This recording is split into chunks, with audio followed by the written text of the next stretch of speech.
Selamat pagi kawan dengar Madani, Bu Dewi, Mas David, semangat berpuasa ya teman-teman semuanya ya. Mungkin saya mau ngucapin selamat datang dan terima kasih telah meluangkan waktunya di kegiatan pagi hari ini, yaitu pelatihan pengantar keuangan nirlaba.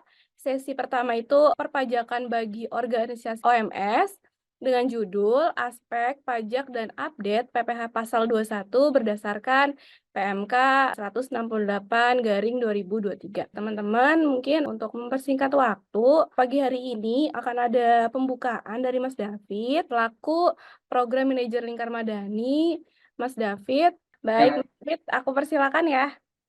selamat pagi teman-teman semua. Semoga suara saya bisa terdengar dengan baik.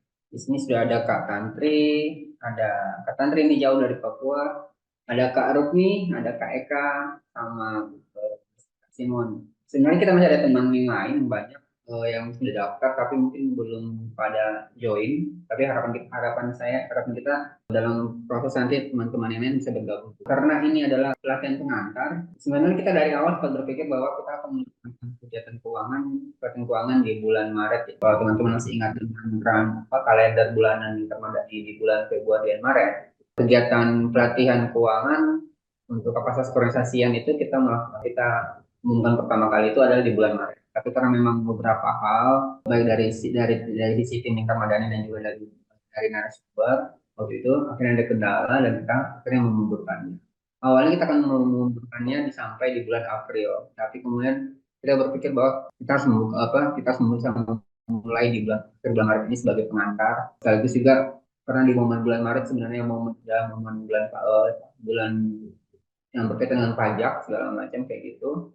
Kali kita coba membuka atau mengantarkan sesi seri keuangan nirlaba nanti di fase ketiga ini adalah dengan isu terkaitan dengan pajak. Yang saya yakin nanti sini ada Mbak Dewi yang adalah seorang auditor dan instruktur juga akan lebih banyak mengenalkan teman-teman terkait perubahan dalam kebijakan perpajakan terutama di pasal PPh 21 pasal 21 yang ada kaitannya dengan peraturan kementerian terbaru Kementerian Keuangan atau nanti kita teman-teman bisa banyak melaborasi di situ dan ini karena ini sifatnya adalah pengantar berarti nanti kita akan ada ketemu lagi harapan saya ketemu lagi dengan Mbak Dewi untuk lebih mendalamkan mendalamkan aspek pajak ini dalam sesi pelatihan berikutnya di bulan April atau Mei karena kita lihat April juga masih belum terlalu efektif karena ada kembali sudah teman-teman lagi sibuk dengan acara-acara keluarga yang berkaitan dengan Lebaran dan juga harus balik dan mudik.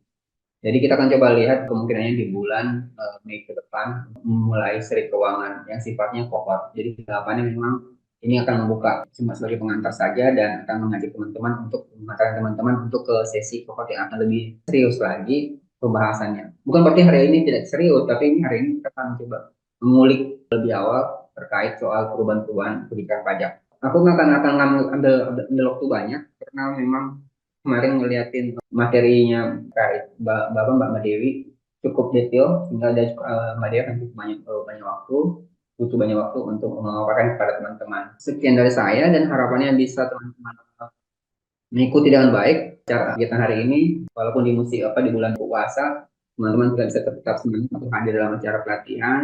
Sekian dari saya dan saya kembalikan ke Indah. Baik, terima kasih banyak Mas David. Mungkin langsung aja ya teman-teman ya, langsung aja kita panggilkan. Narasumber kami ada Bu Dewi. Sebelum Bu Dewi ngasih materi, mungkin aku bacain dulu ya teman-teman ya. Untuk CV-nya Bu Dewi, sebentar aku share screen dulu. Narasumber kami hari ini ada Bu Dewi Ernawati, SE, MAK, BKP, CTT, Education. S1-nya Akuntansi Fakultas Ekonomi dan Bisnis di Universitas Islam Malang. S2-nya Akuntansi Fakultas Ekonomi dan Bisnis Universitas Gadjayana Malang. Work experience-nya 2011 sampai sekarang instruktur Privat A, B, dan C di PT Cipta Sarana Cendekia. 2014 sampai sekarang auditor di KAP Abdul Goni dan rekan. 2016 dan sampai sekarang instruktur Privat A, B di IKPI Cabang Malang. 2018 sampai sekarang partner KKP Agus Sambodo dan rekan. Baik, teman-teman, tadi itu CV tentang Ibu Dewi Ernawati, selaku narasumber kita hari ini. Mungkin langsung aja Bu Dewi. Bu Dewi, apa kabar Bu Dewi? Baik, Mbak Indah. Alhamdulillah. Oke, Bu Dewi, sudah siap Bu Dewi untuk mengasih materi kita pada pagi hari ini? Sudah siap? Oke, baik kalau gitu kami persilakan ya Bu Dewi ya. Ya, baik. Terima kasih Mbak Indah, Mas David. Hari ini materi kita membahas mengenai pajak, ya. Jadi kalau membahas mengenai pajak, saya rasa memang tidak ada habisnya ya, Bapak Ibu teman-teman semua.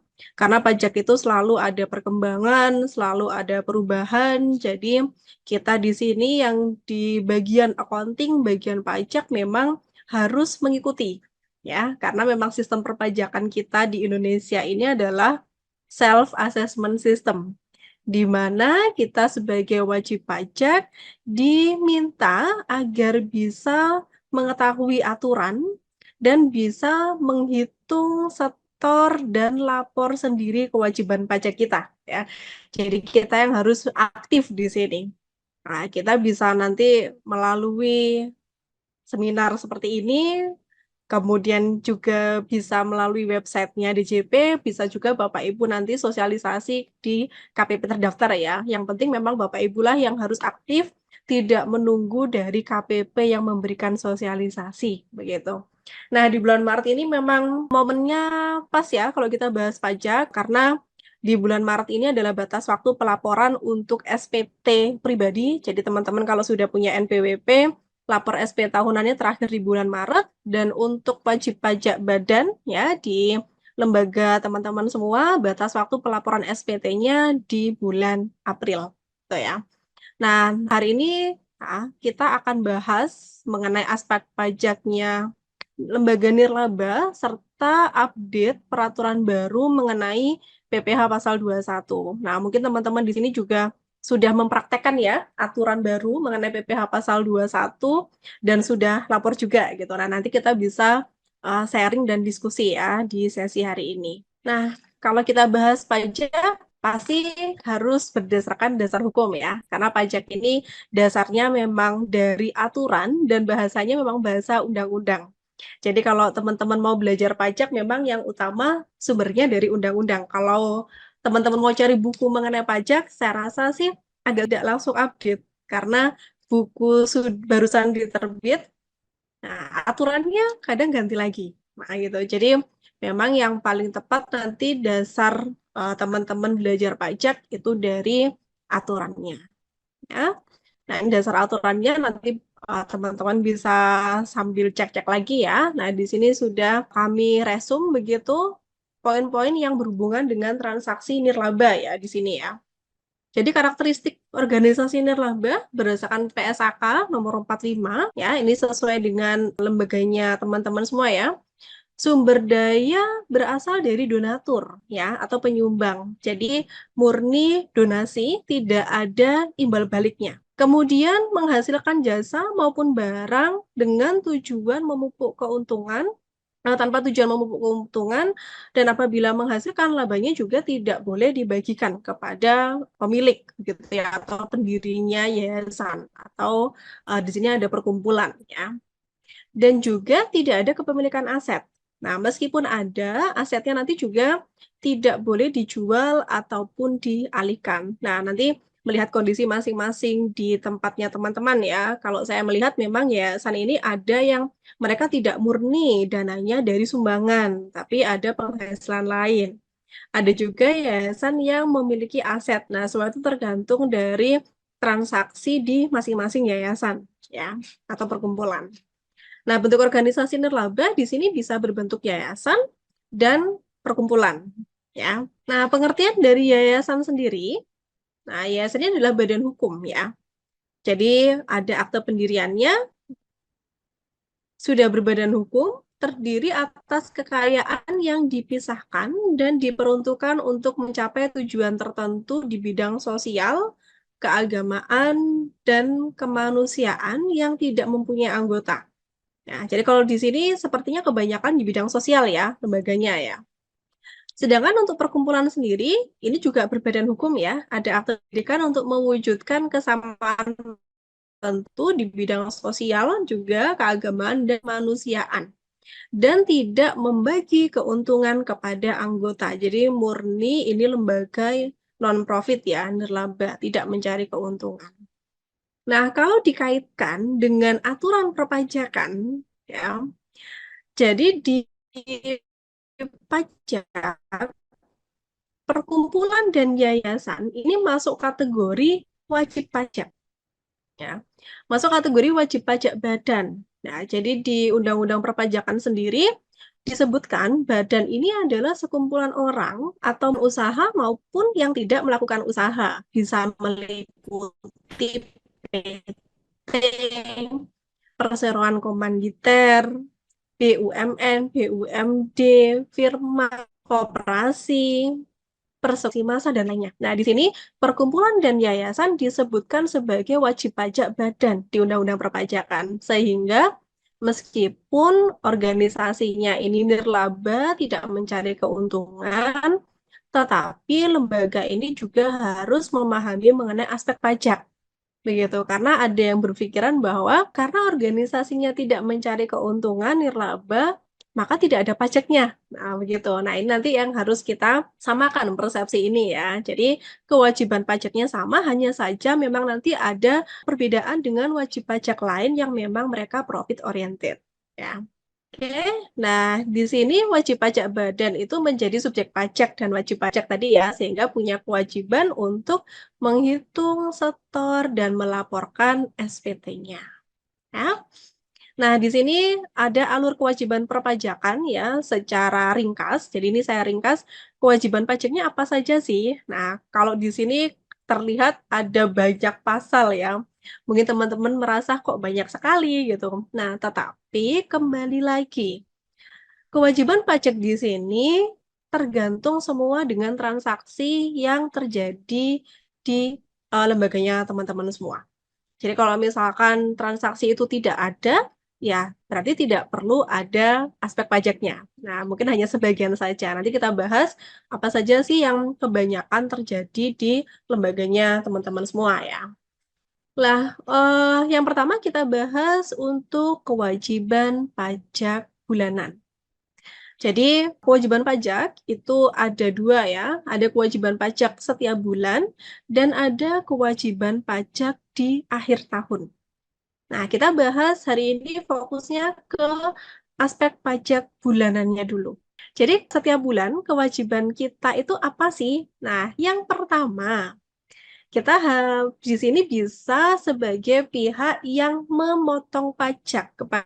Ya, jadi untuk pajak kita punya kewajiban pajak setiap bulan ya. Jadi setiap bulan ini kita bisa ditunjuk sebagai pihak yang memotong pajak. Nah, transaksi ini terjadi apabila kita memberikan penghasilan kepada pihak ketiga. Nah, di sini pasalnya ada macam-macam ya. Ada PPh pasal 21, PPh pasal 22, pasal 23, 4E2, dan pasal 26. Nah, ini tergantung dari transaksinya teman-teman semua. Tidak selalu setiap bulan semua pasal ini harus kita laporkan dan kita bayarkan pajaknya, belum tentu. Ya, jadi semuanya tergantung transaksi. Contoh, PPh pasal 21 ini saya rasa pasti ada ya di lembaganya teman-teman, karena pasti ada memberikan penghasilan ya, gaji kepada karyawan atau selain karyawan. Jadi setiap bulan ada perhitungan PPh pasal 21. Kalau terutang PPh pasal 21 maka harus membayar pajak dan lapor SPT juga. Nah, untuk PPh pasal 21 sendiri ada aturan terbaru ya mengenai tarif TER. Nah, kemudian PPh pasal 22, nah ini contoh transaksinya apabila kita impor ya, ada impor dari luar negeri. Nah, ini tergantung nanti di lembaganya teman-teman ada transaksi itu atau tidak. Nah, kemudian PPh pasal 23. Nah, PPh pasal 23 ini kelihatannya juga sering terjadi ya transaksinya. Ini contohnya kita menggunakan jasa pihak ketiga. Misalkan kita menggunakan jasa servis, kita ada transaksi sewa selain tanah bangunan. Nah, kita menggunakan jasa kantor akuntan publik, begitu. Nah, itu ada aspek PPh pasal 23 yang harus kita hitung. Kemudian PPh pasal 24 ayat 2, ini contohnya misal kita menyewa tanah atau bangunan. Nah, ini juga Biasanya sering terjadi ya transaksinya apabila lembaga ini belum memiliki aset sendiri, maka dia akan sewa ya bangunannya sehingga ada aspek PPh pasal 4 ayat 2. Kemudian PPh pasal 26 ini apabila ada transaksi memberikan penghasilan kepada wajib pajak luar negeri. Jadi kalau misalkan mereka bertransaksi, misalkan karyawannya ada yang meng-hire dari luar negeri. Gitu. Nah, macam-macam pasalnya nanti akan kita bahas lagi satu-satu. Kemudian bisa juga kita sebagai pihak yang dipotong oleh lawan transaksi. Nah, dipotong oleh lawan transaksi ini apabila ternyata di lembaga kita ini selain ada transaksi nirlaba yang murni penghasilannya dari sumbangan, ternyata ada penghasilan lain, maka kita bisa dipotong pajak. Contoh, ternyata lembaganya ini sudah punya aset. Nah, sudah punya bangunan misalkan. Kemudian sebagian ruangan dari bangunan ini disewakan. Nah, maka apabila ada pendapatan di luar sumbangan, ini ada aspek pajaknya. Ya, ada aspek pajak PPh pasal 4 ayat 2. Nah, kalau misalkan ada penghasilan lain bagaimana? Misalkan lembaganya ini ternyata mereka diundang misalkan menjadi narasumber dan lainnya ternyata ada penghasilan begitu. Nah, maka itu juga ada objek PPh pasal 23 gitu ya. Ini mekanismenya withholding tax. Withholding tax ini berarti dipotong oleh lawan transaksi. Nah, kemudian bisa juga kita punya kewajiban pajak setiap bulan di mana kita harus setor sendiri pajaknya. Nah, ini juga apabila kita ada penghasilan di luar sumbangan. Ya, sekali lagi apabila ada penghasilan lain di luar sumbangan, maka kita ada pajak yang harus disetorkan sendiri. Nah, kemudian ini ada kewajiban PPh ya, pajak penghasilan. Selain itu, lembaga nirlaba ini juga diwajibkan untuk dikukuhkan menjadi pengusaha kena pajak apabila nilai pendapatannya sudah melebihi 4,8 miliar satu tahun. Ya, tapi ini sebenarnya nanti dibebaskan penghasilan ini. Hanya saja kita nanti ada kewajiban administratif, kita harus daftar PKP, kita ada kewajiban melaporkan SPT PPN setiap bulan. Nah, tapi kalau yang poin PPN ini sebenarnya aturan baru ya sejak diterbitkannya Undang-Undang HPP di tahun 2021 dan berlaku di 2022. Kalau saya melihat sebagian besar yayasan ini meskipun omsetnya di atas 4,8 miliar, mereka belum daftar PKP. Karena tadi ya sebenarnya meskipun daftar PKP juga tidak wajib untuk setor PPN karena transaksinya dibebaskan ya. Kemudian, nah ini kewajiban pajak bulanan yang nanti akan kita bahas lagi. Ada juga kewajiban pajak di akhir tahun.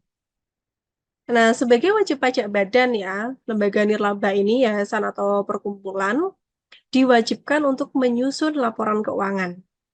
Kalau di pajak, yang dilampirkan minimal neraca dan laporan aktivitas. Nah, dari laporan keuangan ini, nanti akan diperhitungkan ya berapa ada sisa lebihnya dalam satu tahun. Nah, apabila semua sumber penghasilannya dari sumbangan, maka seharusnya tidak ada pajak terutang di akhir tahun. Ya, hanya wajib lapor saja dan melampirkan laporan keuangan. Tetapi kalau ada penghasilan lain ya di luar itu, di luar sumbangan, maka nanti harus diperhitungkan berapa pajak terutang dan pajak yang harus dibayar di akhir tahun. Nah, ini batas waktu untuk pajak tahunan itu disetorkan maksimal akhir April tahun berikutnya. Nah, jadi pasti sekarang bagian accounting sedang persiapan juga ya, nyusun laporan keuangan sebagai lampiran melaporkan SPT nanti di bulan April. Atau mungkin ada yang sudah siap laporan keuangannya, siap lapor di bulan ini ya. Oke, itu adalah gambaran mengenai alur kewajiban pajaknya ya. Nah, sekarang kita bahas contoh perhitungan. Yang pertama kita bahas dulu mengenai PPh pasal 21. Ini yang saya rasa pasti semua teman-teman ada ya transaksi ini. Setiap bulan pasti sudah menghitung setor dan lapor SPT-nya. Nah, jadi ini ada aturan baru di PMK 168. Perubahannya cukup signifikan ya teman-teman yang sudah mempraktekkan ya. Jadi secara tarif ada perubahan di setiap bulannya ini. Tapi nanti di akhir tahun di masa pajak Desember ada perhitungan ulang yang aturannya sama dengan tahun 2022 kemarin. Nah, jadi nanti kita bahas ya contohnya. Nah, di lembaga nirlaba pemberian gaji ya yang terutang PPh pasal 21 bisa saja lembaga nirlaba ini memberikan penghasilan kepada karyawan. Jadi karyawan tetap ini setiap bulan ya mendapatkan gaji. Bisa juga jenis karyawannya adalah tenaga lepas. Jadi mereka hanya digaji pada saat mereka bekerja ya, tidak bekerja rutin setiap hari, setiap bulan. Kemudian mungkin ada pembayaran honor kepada pengurus, peserta kegiatan. Nah, ini kalau misalkan lembaga nirlaba ini mengadakan suatu kegiatan, suatu acara, kemudian memberikan uang saku kepada peserta kegiatan, itu juga ada aspek pajaknya ya. Dan kepada bukan pegawai. Bukan pegawai ini misalkan kita ada meng-hire tenaga ahli misalkan untuk di lembaga kita. Jadi kita memberikan penghasilan kepada tenaga ahli misalkan konsultan, akuntan publik, atau notaris, begitu ya. Mungkin yang sering notaris ya. Nah, ini berhubungan juga dengan PPh pasal 21, ada aspek pajaknya. Nah, ini rekapan mekanisme perhitungan PPh pasal 21 sesuai dengan aturan yang terbaru ya di PMK 168. Jadi ada beberapa perubahan, tetapi juga ada yang masih sama dengan aturan sebelumnya.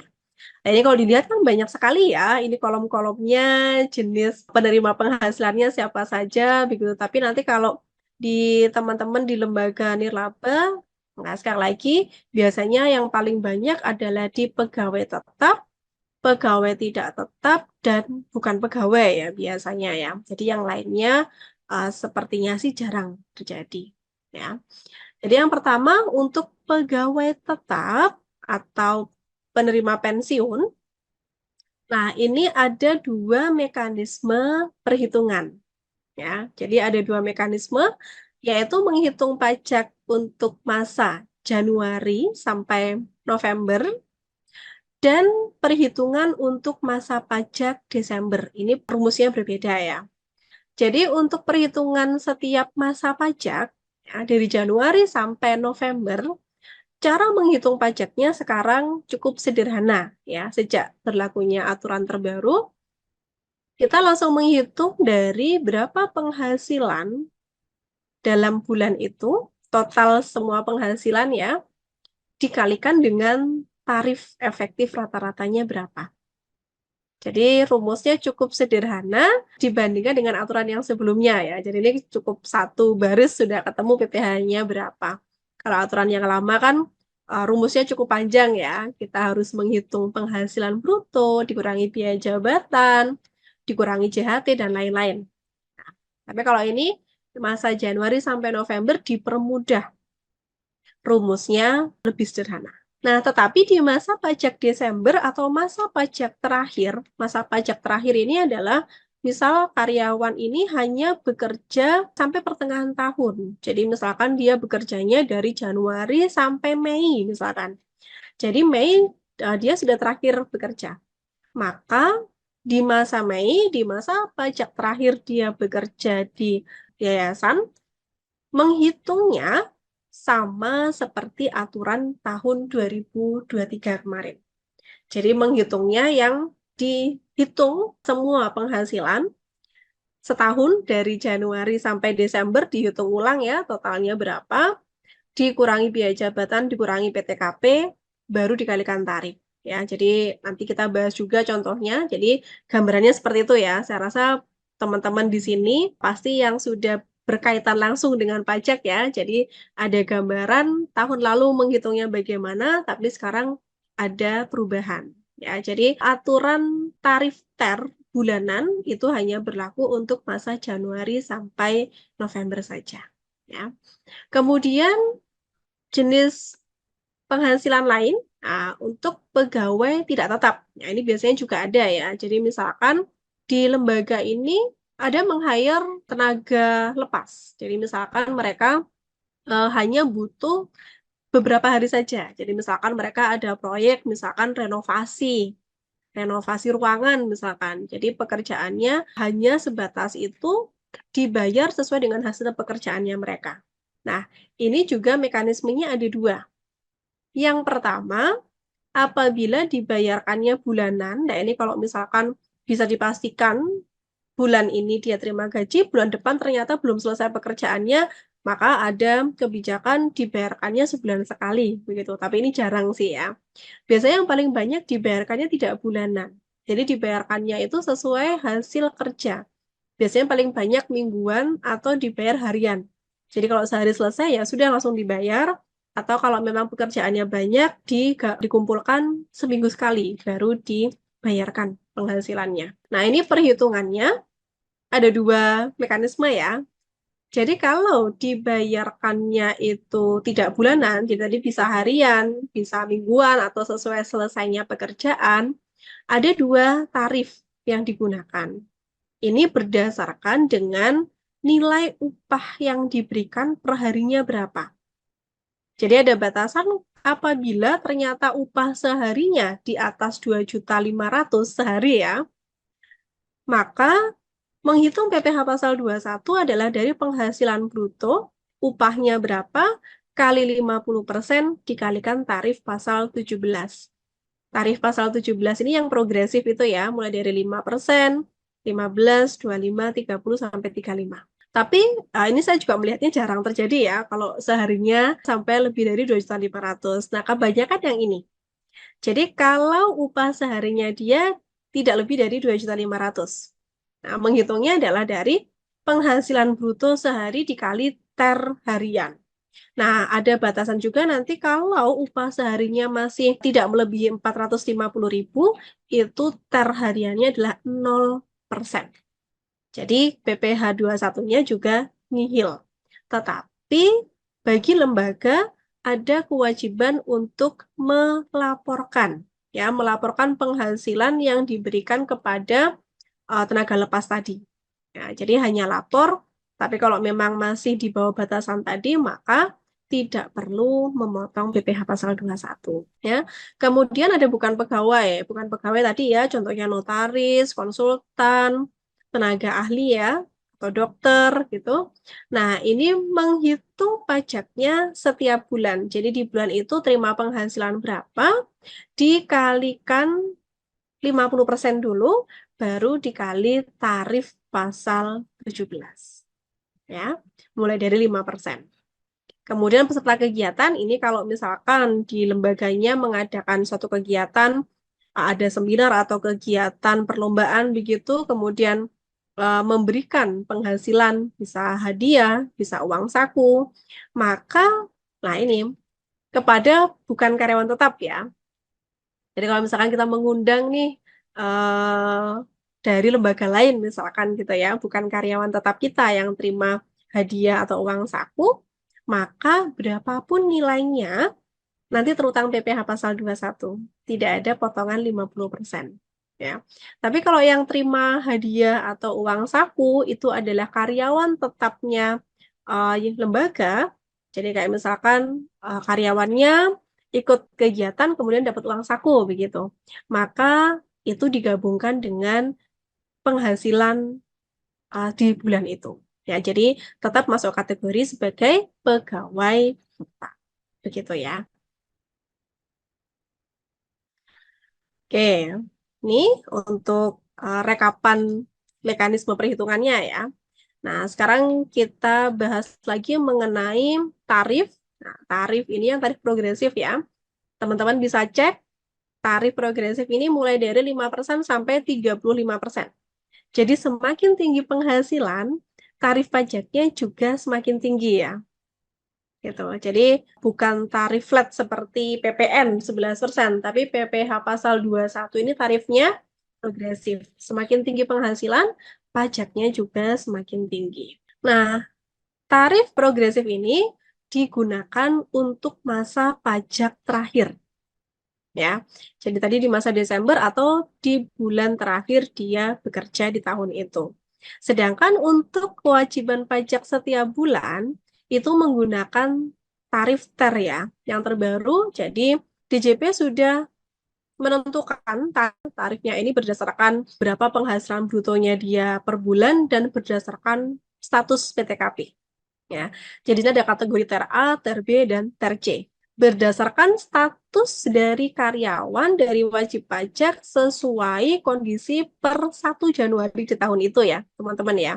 Jadi PTKP ini sesuai kondisi tanggal 1 Januari. Kalau tanggal 1 Januari statusnya masih belum nikah misalkan, maka statusnya akan TKA 0 di tahun itu. Meskipun ternyata dia di pertengahan tahun sudah menikah begitu ya, tapi yang dilihat adalah status di tanggal 1 Januari. Nah, ini tarif TER-nya. Nah, kalau dilihat cukup banyak ya, cuma ini tidak perlu dihafalkan karena kita bisa menghitung menggunakan Excel. Nah, mungkin teman-teman di sini sudah menggunakan rumus Excel juga ya untuk menghitung pajaknya, jadi tidak bolak-balik melihat tabel begitu. Nah, nanti saya juga contohkan bagaimana rumus Excel-nya.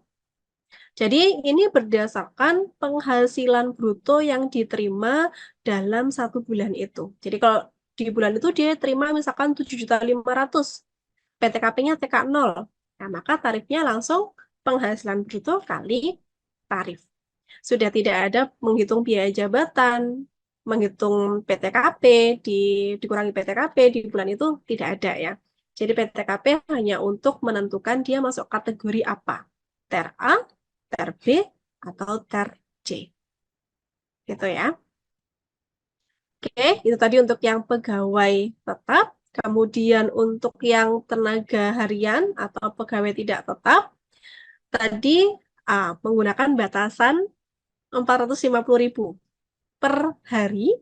Jadi kalau penghasilannya tidak melebihi 450.000, maka tarifnya masih 0%. Nah, kalau saya melihat sih, kebanyakan masih tidak lebih dari 450.000 per hari untuk tenaga lepas. Tapi kalau ternyata perharinya sudah di atas 450.000, tidak melebihi 2.500.000, maka TER-nya adalah 0,5%. Jadi yang utama memang kita harus bisa menentukan dia ini masuk kategori yang mana. Pegawai tetapkah atau bukan pegawai atau tenaga kerja lepas. Ya. Oke, nah kita bahas yang pertama untuk pegawai tetap. Ya, untuk teman-teman kalau misalkan ada yang mau didiskusikan bisa via chat room ya. Nanti kita akan bahas sama-sama ya. Iya, baik Mbak Dewi. Ya. Mungkin teman-teman udah mulai boleh tanya atau masih lanjut? Oke, kalau yang sekarang untuk PPH saya selesaikan PPH 21 dulu ya. Baik, yang pertama kita bahas untuk pegawai tetap ya. Saya rasa ini pasti ada di perusahaan Bapak Ibu pegawai tetap. Nah, di sini yang utama yang harus diperhatikan adalah komponen penghasilan bruto itu apa saja, begitu ya. Karena kalau langsung dari balang itu. Nah, sekarang komponen penghasilan bruto itu apa saja? Nah, ini yang pertama gaji ya. Kalau pegawai tetap pasti dia menerima ada gaji atau ada tunjangan tetap. Bisa juga dia terima lembur. Nah, ini lembur itu juga komponen penghasilan bruto ya, yang merupakan objek PPh pasal 21. Jadi menghitung PPh pasal 21 ini dari keseluruhan penghasilan. Ada bonus, THR. Nah, di bulan ini ya, Maret atau nanti April, ada pembayaran THR, itu juga komponen penghasilan bruto. Ya. Kemudian imbalan sehubungan dengan kegiatan yang diselenggarakan oleh pemberi kerja. Jadi tadi kalau misalkan lembaga ini menyelenggarakan kegiatan, memberikan imbalan jadi semacam uang saku, uang transport yang sifatnya memang tunjangan ya. Jadi bukan klaim transport BBM, bukan, tapi memang murni itu tunjangan, maka itu juga komponen penghasilan bruto. Nah, berikutnya daftarkan di BPJS ya. Nah, hati-hati BPJS sekarang juga sudah ngeling ya dengan pajak. Jadi di BPJS ini juga ada yang merupakan unsur penghasilan, yaitu jaminan kecelakaan kerja, jaminan kematian, dan jaminan pemeliharaan kesehatan. Yang ditanggung oleh pemberi kerja itu harus menambah penghasilan bruto. Dan sekarang BPJS juga sudah mulai minta pelaporan SPT PPh pasal 21-nya lembaga ya, perusahaan. Jadi apabila ada data yang berbeda, itu biasanya akan dipertanyakan. Misalkan karyawan tetap di SPT ada 10 orang, tapi yang didaftarkan BPJS kok cuma 5 orang. Kenapa? Nah, itu sudah mulai ngeling ya. Jadi BPJS juga akan cross-check dengan SPT. Kemudian premi asuransi kesehatan, kecelakaan kerja, asuransi jiwa, dwiguna, beasiswa. Jadi kalau misalkan lembaga ini menanggung premi asuransi di luar BPJS, itu juga komponen penghasilan bruto bagi karyawan. Jadi harus ditambahkan semua komponen penghasilan bruto dan nanti harus dihitung PPh pasal 21-nya berapa. Jadi tidak hanya dari gaji pokok begitu ya. Nah, ini perbandingannya ya. Jadi kalau sebelum PMK 168 setiap bulan menghitungnya komponen biaya jabatan, PTKP dan disetahunkan juga ya di sini. Tapi kalau dengan aturan baru sudah langsung kali ter bulanan begitu saja ya, lebih sederhana. Tapi di masa pajak terakhir ini sebenarnya sama persis ya, mekanisme rumus sebelum PMK dengan setelah PMK ini sama persis perhitungannya. Jadi dihitung ulang penghasilan selama setahun, dikurangi biaya jabatan, dikurangi PTKP, baru dikalikan dengan tarif pasal 17. Nah, tarif pasal 17 masih berlaku.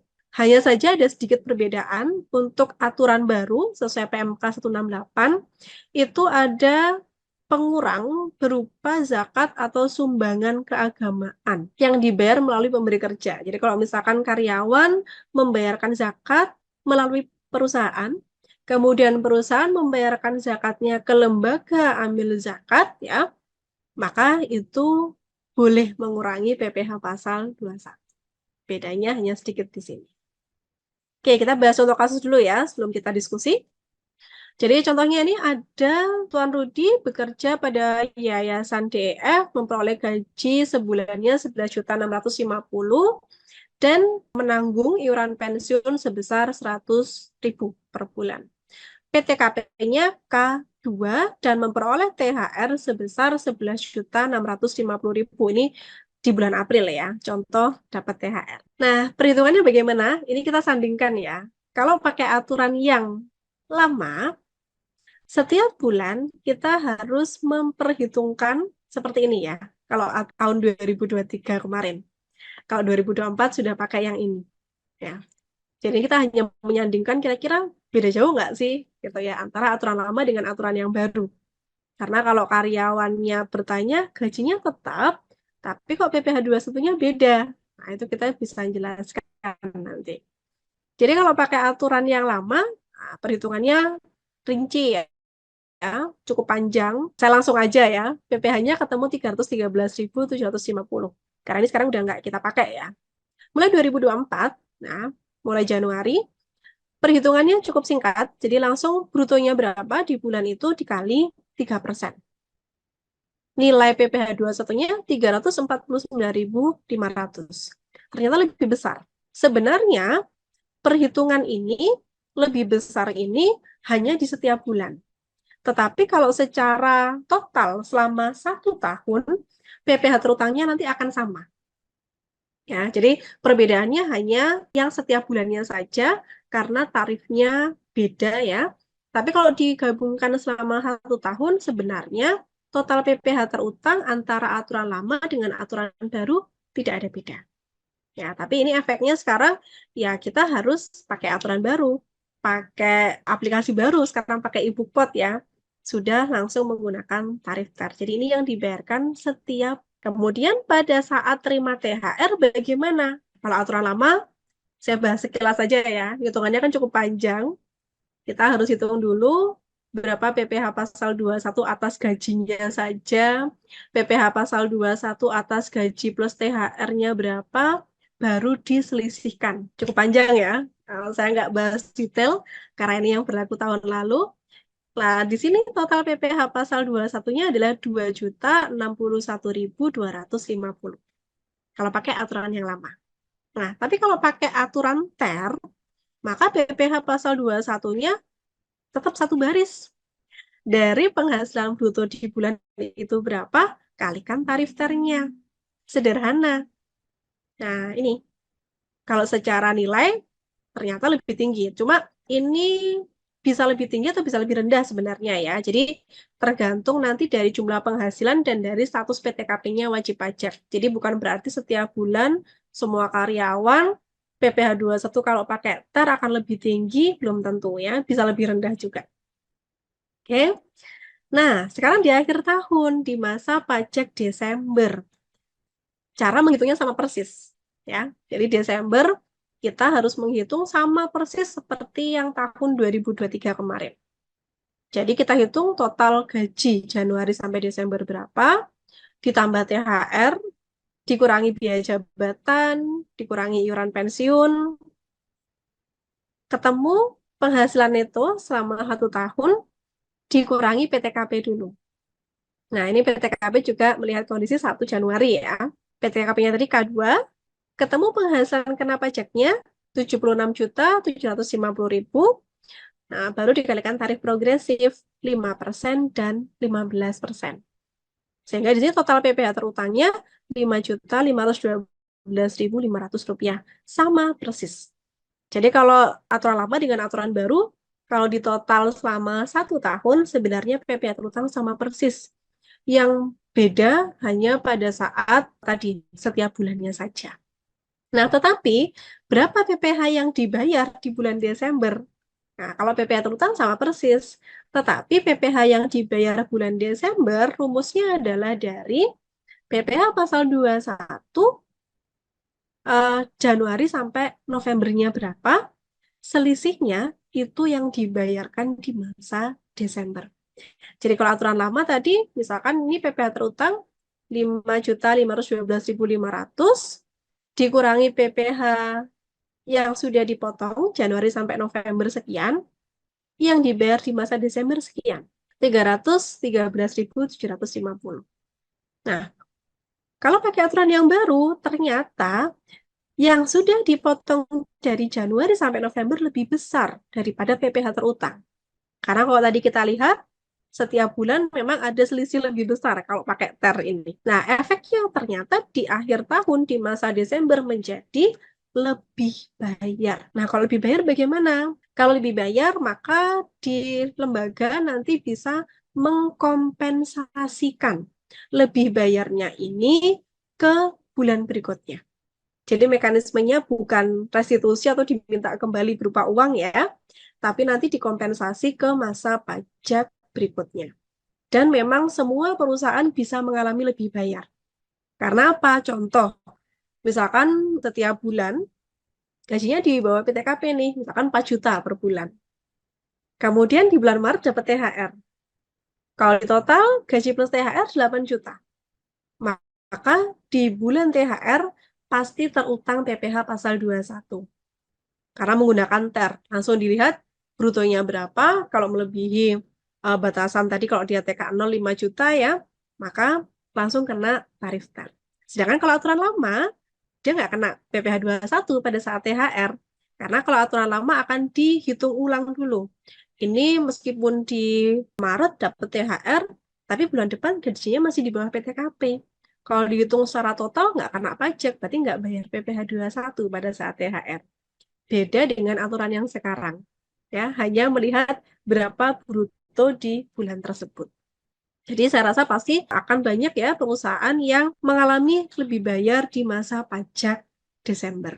Nah, ini nanti bisa dikompensasikan. Jadi misalkan di bulan itu dia ada kelebihan 79.500, di Januari 2025 misalkan ada kurang bayar 300.000, maka yang dibayar tinggal selisihnya.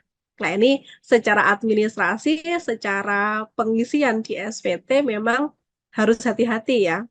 Gitu. Jadi kita juga harus ingat kalau ada lebih bayar. Jadi jangan langsung kita setorkan yang 300.000 di Januari. Ya, karena yang bulan lalu Desember ini ada lebih bayar bisa mengurangi. Gitu ya. Oke, mungkin sampai sini dulu. Mungkin ada yang mau didiskusikan, Mbak Indah dari teman-teman, silahkan.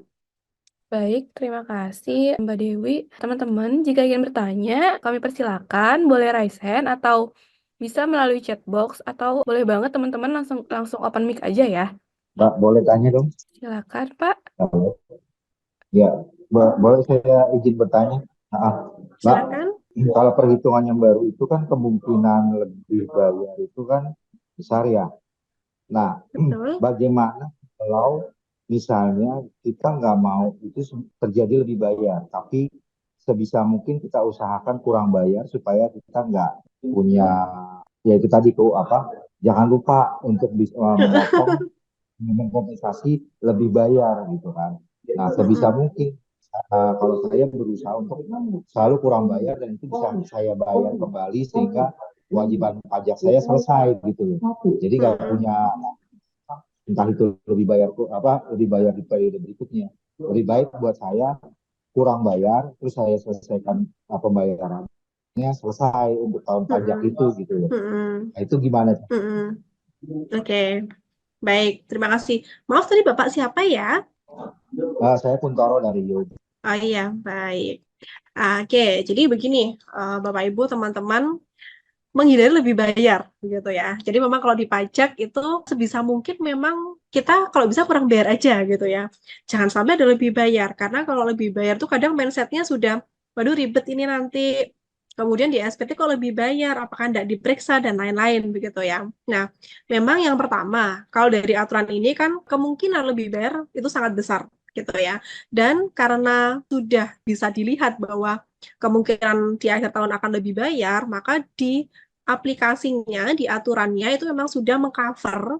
Nanti ini bisa dikompensasi ke bulan berikutnya. Nah, tapi kalau gimana sih biar kita meminimalisir begitu supaya tidak lebih bayar? Contoh yang pertama, kita bisa membuat mekanisme misalkan di bulan THR ini. Karena saya rasa yang paling besar efeknya itu adalah pada saat bulan THR atau pada saat bulan bonus, Pak. Jadi kalau misalkan THR nih, THR ada perusahaan yang membagi di bulan Maret atau di bulan April. Nah, untuk meminimalisirnya, bisa kita anggap THR ini dibagi 2 kali. Jadi sebagian dibagi Maret, sebagian dibagi April. Begitu. Supaya apa? Misalkan tadi, dia gajinya per bulan 4 juta. Kalau ditambah THR langsung di 1 bulan itu langsung 8 juta. PTKP-nya dia apa? Kalau PTKP-nya dia K3 pun, K3 itu batasannya kan tetap 8 juta pasti terutang PPh pasal 21 begitu. Nah, batasnya sampai 6.600.000 gitu. Nah, tapi kalau misalkan nih kita bagi THR-nya Maret 2 juta, April 2 juta. Maka di bulan Maret dia hanya terima 6 juta. Di atas PTKP enggak? Kena TER enggak? Nah, tergantung PTKP-nya lagi. PTKP-nya dia apa? Kalau PTKP-nya dia itu misalkan ini ya K1 atau K2, masih kena karena batasannya adalah 6.200.000. Tapi kalau dia itu PTKP-nya TK0, TK1 atau K0, nah dia masih di bawah PTKP ya istilahnya ya, tapi tarifnya adalah 0% gitu. Jadi meminimalisirnya adalah di sana. Cuma meminimalisirnya juga yang wajar ya, saya rasa kalau THR dibayar 2 kali sepanjang masih tidak melebihi hari raya begitu, itu masih wajar. Tapi kalau dibagi 2 bulan masih di atas PTKP nih begitu. Nah, jangan sampai ya udah kita bagi 5 bulan gitu. Nah, itu saya rasa sudah tidak wajar secara pajak karena pajak pun akan ngecek kewajarannya di bulan-bulan tertentu pasti ada penghasilan yang lebih tinggi dari bulan sebelumnya. Dan kemudian satu lagi itu kalau THR. Kemudian kalau bonus gimana? Kalau bonus ini tergantung perusahaan sih ya biasanya. Bonus itu dibaginya kapan? Mungkin di bulan-bulan tertentu misalkan ada pendanaan besar, ada sumbangan besar atau ada event tertentu, maka bonusnya langsung dibagi di bulan itu. Nah, tax planning-nya adalah jangan langsung dibagi, jangan langsung dibagi di 1 bulan, tetapi bisa di-spare, ya, supaya meminimalisir terutang PPh pasal 21 dan atau kalau bisa apabila ada penghasilan tidak teratur seperti bonus atau insentif ya, bayarlah di Desember. Ya, jadi diperhitungkannya di Desember. Karena kalau Desember kan sudah tidak menggunakan tarif TER lagi. Jadi langsung menggunakan hitung ulang yang memang benar-benar di total berapa penghasilan selama tahun tersebut. Begitu, Pak. Jadi memang kalau secara aplikasi itu kan ngikut kita ya yang input ya. Aplikasi akan menerima saja meskipun bulan Maret misalkan ada pembayaran THR, tapi kita nggak input THR-nya, aplikasi tetap akan menerima. Tetapi apabila dinilai kewajaran, nah itu nanti akan beda lagi. Yang menilai kewajaran bukan sistem, tapi nanti AR yang akan melihat, oh ini wajar nggak ya penghasilannya kok nggak ada THR. Nah, kita bisa argumen tadi, ada perusahaan itu yang tidak bagi THR di Maret atau April ya, karena mungkin ini ya, mereka memilih membagikannya itu di bulan Desember, itu juga ada pada saat event Natal. Ini tergantung lagi kebijakan dari perusahaan itu seperti apa. Jadi itu beberapa contoh untuk meminimalisir, Pak. Meminimalisir supaya tidak lebih bayar. Terima kasih, Mbak. Mbak, Ya, pertanyaan lagi satu. Mungkinkah ya. kalau THR itu kemudian ke 12 bulan dan dikonsider sebagai namanya tunjangan, tapi yang Mm. sifatnya dimasukkan di tiap bulan gitu loh, Mbak. Soalnya kan kadang Oh, gini, iya, ya. ada orang kan jadi kan ada lembaga yang menganggap itu udah sebagai allowance dan allowance-nya itu kemudian Mm. dikioskan dengan gajinya gitu loh. Jadi dia di-split di dalam 12 Oh bulan ya, gitu. iya iya ya betul-betul. Baik, jadi ada Pak, memang beberapa perusahaan tuh yang mencadangkan ya, sudah mencadangkan THR itu setiap bulan. Jadi supaya secara laporan keuangan juga tidak langsung ada biaya besar di bulan-bulan tertentu. Jadi sudah dicadangkan setiap bulan. Oke, jadi kapan terutamanya pajak? Yang pertama itu adalah pada saat sudah diakui sebagai biaya memang Pak. Gitu. Jadi pada saat ini sudah diakui sebagai biaya, itu boleh sudah terutang, maksudnya begitu ya, sudah terutang di bulan itu. Jadi kalau misalkan kita sudah mengestimasikan ini akan ada THR untuk satu orang berapa per bulannya sudah dibagi. Sepanjang di laporan keuangan itu sudah diakui sebagai beban, itu bisa terutang PPh pasal 21 di bulan itu, Pak. Itu boleh, tapi nanti memang harus disinkronkan dengan laporan keuangan. Dan kebijakannya bagaimana pembagian per namanya. Jadi memang benar-benar harus sudah di cadangan per nama, karena kadang ada perusahaan yang mencadangkan itu hanya nominal rupiah. Ya, jadi tidak di split per nama berapa. Tapi kalau ini memang sudah dicadangkan per nama, dan memang efeknya tadi kalau misalkan dibebankan di satu bulan aja akan lebih bayar ya di akhir tahun, maka kita bisa buat mekanisme, ya udah kita benar-benar hitung THR-nya nanti kira-kira berapa, langsung kita bagi begitu di bulan itu. Hanya nanti secara cash flow-nya akan keluar di bulan-bulan THR. Begitu, Pak. Ya, makasih. Yang penting sinkron dengan laporan keuangan. Iya, dan rincian pertamanya ya, Pak ya. Oke, siap. Terima kasih, Mbak. Cukup jelas. Ya, baik, terima kasih. Iya, Mbak Indah. Ya, baik. Bu Dewi, ada pertanyaan di chat box. Saya bacain ya. Oh iya, Bagaimana ya. dari Kak Rukmi Bioma, bagaimana jika dalam 1 tahun kegiatannya hanya 6 bulan? Misalnya, artinya staf hanya menerima gaji selama 6 bulan saja. Kalau menggunakan aturan, maka akan kena pajak. Bagaimana harus mengkonversikan untuk tahun atau bulan berikutnya di tahun depan. Sedangkan pada tahun depannya, staf bahkan tidak mendapat gaji karena tidak ada proyek atau kegiatan. Contohnya untuk lembaga yang mempunyai pendanaan bergantung pada donor. Oke, itu Mm-mm. jadi Ya, dari Kak Rukmi ya. Jadi ini memang berarti belum tentu begitu ya Mbak ya atau Bu ya. Jadi belum tentu dia kontraknya setahun penuh begitu ya. Jadi ini benar-benar sifatnya belum pasti nih karyawan akan dapat gaji berapa bulan di tahun itu begitu ya. Nah, kalau memang kondisinya ini bukan karyawan tetap di mana going concern-nya itu sudah pasti ya. Jadi pasti perusahaan ini akan tetap berdiri bagaimanapun kondisinya. Kalau profit oriented kan seperti itu. Tapi kalau ini murni menyesuaikan dengan proyek yang itu belum pasti, maka status karyawan ini berarti bukan karyawan tetap akhirnya. Nah, sehingga mereka ini malah nanti akan menjadi statusnya pegawai tidak tetap. Nah, kalau mereka nanti menjadi pegawai tidak tetap, nah ini malah tidak menguntungkan kalau saya rasa, karena nanti tidak ada perhitungan ulang di akhir tahun, Mbak. Jadi kalau pegawai, karena dia belum pasti tadi kontraknya akan berapa lama dan dapat gajinya akan berapa bulan di tahun itu. Kalau kita masukkan kategori sebagai tenaga lepas tadi, dia hanya bekerja sesuai dengan apa kebutuhan begitu ya. Kondisinya malah dia dapat gaji berapa di bulan itu, langsung kalikan tarif TER dan tidak ada hitung ulang, tidak ada lebih bayar. Nah, jadi ini kita harus memilih concern kita kemana. Concern kita untuk menghindari lebih bayar atau concernnya supaya nggak kena pajak begitu. Karena kalau kita memasukkan di kategori pegawai tetap, saya rasa juga seperti tidak cocok karena karyawan ini statusnya ya tadi bekerja dapat gaji sesuai dengan kondisi. Kalau dapat donasi ya digaji, kalau enggak ya tidak. Kan tidak tentu, berarti dia bukan karyawan tetap. Karena kalau karyawan tetap kan pasti dia minimal menerima gaji pokok begitu ya. Nah, bisa dipilih menggunakan pegawai tidak tetap. Tapi pegawai tidak tetap tadi mekanismenya adalah ini ya, langsung dikalikan tarif TER ya, karena dibayar bulanan, tetapi tidak ada mekanisme hitung ulang di akhir tahun. Sehingga berapapun tadi dia gajinya bulan itu, kalikan tarif TER di akhir tahun di SPT PPh pasal 21. Baik, Kak Rukmi, apakah sudah cukup? Atau mungkin Kak Rukmi mau open mic? Saya nanya langsung ya.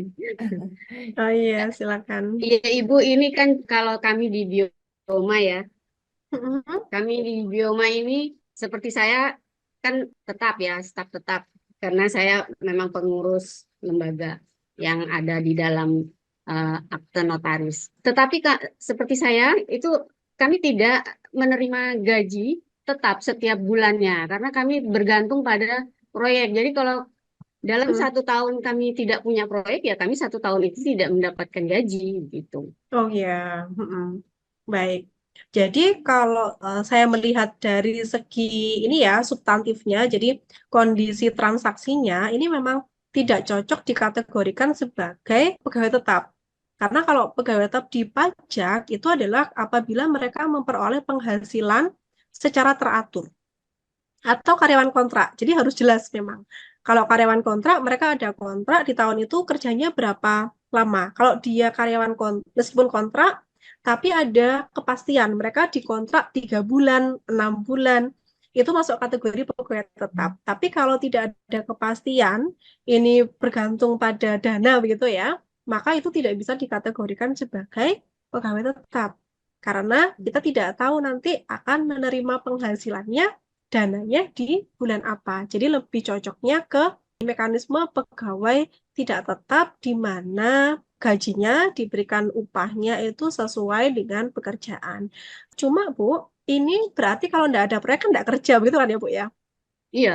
Iya, betul. Jadi makanya bukan pegawai tetap. Karena kalau pegawai tetap pun kan mereka misalkan ada libur atau apa kan nggak dihitung apa dipotong gaji full 1 hari kan tidak. Biasanya kan begitu. Jadi memang lebih cocok masuknya ke pegawai tidak tetap. Cuma kekurangannya tadi pasti akan terutang pajak ya. Karena menggunakan TER bulanan tadi. Dan kalau misalkan disetahunkan ternyata oh ini cuma kerjanya 3 bulan. Kalau di total setahun kan di bawah PTKP. Nah, tapi karena masuk kategori pegawai tidak tetap, maka tidak ada mekanisme hitung ulang dan tidak ada lebih bayar. Begitu, karena saya itu lebih cocok, jadi tidak menggantung, karena belum tentu nanti di tahun depan ada proyek lagi. Berarti dia tidak dihitung ulang di akhir tahun ya. Berarti dia akan besar dong ya bayar pajaknya. Betul, jadi kekurangannya seperti itu, Bu. Kalau masuk mekanisme pegawai tidak tetap. Cuma ada 2 opsi ya, Bu, ya tadi. Kalau memang dia mau masuk ke pegawai tetap, maka itu akan ada kemungkinan di akhir tahun lebih bayar dan itu akan menggantung terus apabila sampai beberapa bulan kemudian tidak ada proyek, begitu. Tapi kalau masuk ke pegawai tidak tetap, karena memang penghasilannya tidak menentu, maka langsung di bulan itu ada lebih bayar. Begitu. Ini peraturan yang baru berlaku mulai 2024. Betul, berlakunya masa Januari 2024. Kalau aturan yang sebelumnya lebih fleksibel ya, Bu ya. Iya, Jadi ini kayaknya memberatkan sekali kalau ini soalnya. Iya, memang. Jadi latar belakangnya ini adalah untuk PPh pasal 21 ini condongnya lebih ke kesederhanaan dan validasi DJP untuk pengecekan, Bu. Jadi kalau aturan, iya betul, Berat ya. sederhana tapi memberatkan. Dan secara administrasi memang lebih ribet begitu ya. Karena kalau ada kondisi tadi lebih bayar, kondisi tertentu tadi itu yang akhirnya wajib pajak tidak ada banyak pilihan untuk perhitungan karena semua sekarang sudah aplikasi. Begitu, Bu. Berarti ini sudah saklek dan mutlak ya, tidak bisa ini, Iya, tidak ada betul. tandingan lagi. Iya, ya kecuali tadi kalau kondisinya Pak Kuntoro tadi ya, misalkan gajinya ini di-split. Nah, tapi kan kalau itu sudah pasti ya, kegiatannya sudah pasti. Tapi kalau kegiatannya tidak pasti kan enggak bisa di-split lagi dan belum jelas bulan depan ini dapat apa enggak. Itu yang akhirnya tidak bisa di-split per bulan. Soalnya kadang-kadang seperti kami LSM ini kan di dalam anggaran itu misalnya gaji kami hanya 3 bulan, tetapi karena proyek ini belum selesai dan Mm-mm. kami harus perpanjangan waktu, tapi biasanya itu kalau perpanjangan waktu kami tidak akan mendapat gaji lagi. Mm-mm. Nah, di situ yang kita jadi berat gitu. Udah kerja nggak digaji, terus yang kemarin-kemarin potong gaji pajaknya besar betul. Iya, betul, iya. Betul, Bu. Jadi memang kalau secara aturan, PPh pasal 21 itu yang menanggung adalah yang menerima ya, Bapak Ibu. Jadi karyawan yang menerima itu yang harus menanggung. Tetapi ada mekanisme lain sebenarnya. Jadi ada mekanisme di mana perusahaan bisa menanggung PPh pasal 21-nya karyawan, tetapi ada konsekuensi. Konsekuensi apabila perusahaan yang menanggung PPh pasal 21, maka PPh pasal 21-nya harus menambah penghasilan bruto dulu. Jadi misalkan gajinya 10 juta begitu ya. Misal PPh 21-nya 300.000 misalkan. Kalau secara misalkan dia ditanggung oleh karyawan, maka ya 300.000 kan bebannya karyawan. Gaji brutonya dari 10 juta. Tapi kalau ditanggung oleh perusahaan, itu harus pakai mekanisme gross up. Sehingga PPh pasal 21-nya berapa, ditambahkan ke penghasilan brutonya dulu, yang efeknya PPh pasal 21 akan lebih besar. Itu boleh. Jadi tergantung kebijakan lagi. Cuma kalau memang di yayasan ini, kalau setahu saya memang kebijakannya ya yang harus menanggung karyawan ya tidak di gross up, jadi dipotongkan ke gaji memang biasanya. Begitu, Bu ya. Ya, terima kasih. Oke, terima kasih. Oke, baik. Terima kasih, Kak Rukmi, Bu Dewi. Selanjutnya, masih ada 3 pertanyaan. Aku bacain ya, Bu. Iya, Eh, nggak apa. Cuma ini kita bagi PPh pasal ini kan masih PPh pasal 21 ya. mm, Mungkin nanti setelah itu kita bahas dulu PPh yang lain, nanti baru diskusi lagi begitu ya. Oh, baik. Ini ada 3 pertanyaan. Mau dijawab berapa Ya, pertanyaan dulu, Bu Dewi? ya, nggak apa-apa.